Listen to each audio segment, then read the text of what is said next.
Okay, it's summertime and everybody's in vacation mode. I personally wouldn't go on a vacation without a mobile personal device at my hand because I need music on the road and I can't go without connecting to the world. Coming to think of that, everybody loves going on a vacation any time of the year. But amongst that long list you prepared, the one that tops your list of things is the mobile device that you decide to carry. And the next thing is the one that saves it from dying, the charger. Because no one can commence their vacay without updating themselves on Instagram. Okay, let's stop talking about vacations because I don't want your minds to go astray to a hammock on a sunny side beach. Instead, take a glance at an actual scenario. Picture yourself at your house enjoying dinner. And you want to entertain yourself.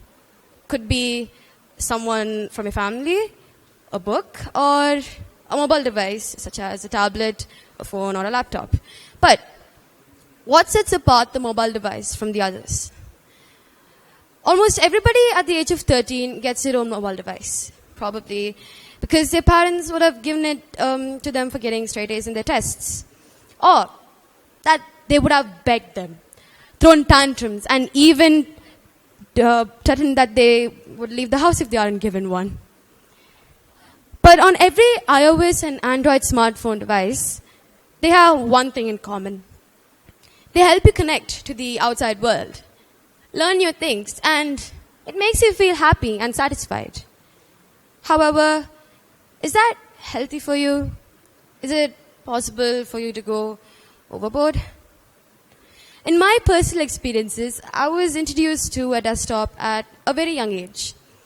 And I wasn't taking much of it in since I was a very naive kid.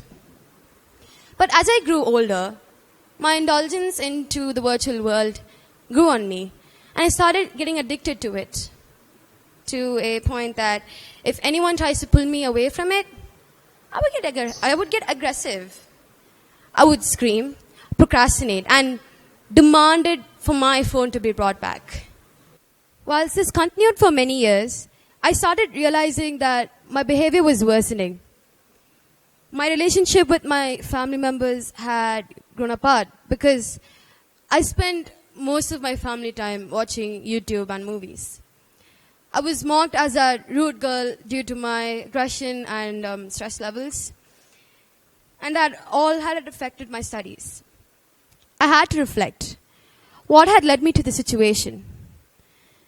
Facing reality was a very painful time for me to accept and take responsibility for. The fact that I allowed myself to be overindulged, or in simple terms, being babysat by a thing that isn't even alive. I was not ready to let go of this thing that I call my friend, my entertainer, and my caregiver. My first aid came to me through the Art of Living sessions that had been conducted in school.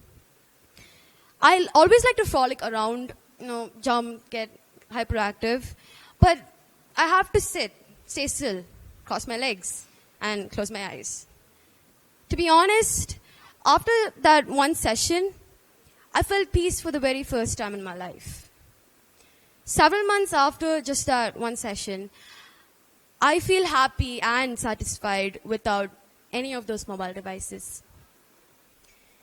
And I have decided to spread awareness on the consequences and the ways to prevent the overindulgence of putting children into virtual platforms. Plus, this idea had struck me while observing my 3-year-old niece. So, my niece often visits my family and I, while her parents had to go out for work. And the moment her parents leave, this adorable looking puppy immediately starts sniffing for her chew toy. That is, any mobile device that she could lay her hands on. And once she gets a hold of it, she growls at us every single time we interrupt her favorite episode of Peppa Pig. She takes it everywhere she goes, like for dinner, or even if it was for a leisure activity. And even if we do succeed in taking it away from her, she screams, throws tantrums, and never looks back at us when she walks away. Observing her for many days made me realize that this had to stop. To prevent the overindulgence for the child and having him or her get negatively affected by the virtual platform. And yes, it can be difficult to let go of your social media. But think about it. In the long term, you may happen to realize that all of those unnecessary distractions were not needed. And you find yourself going more outdoors with your friends to the parks and not to the gaming cafes. And probably time to give your babysitter a vacation. Thank you.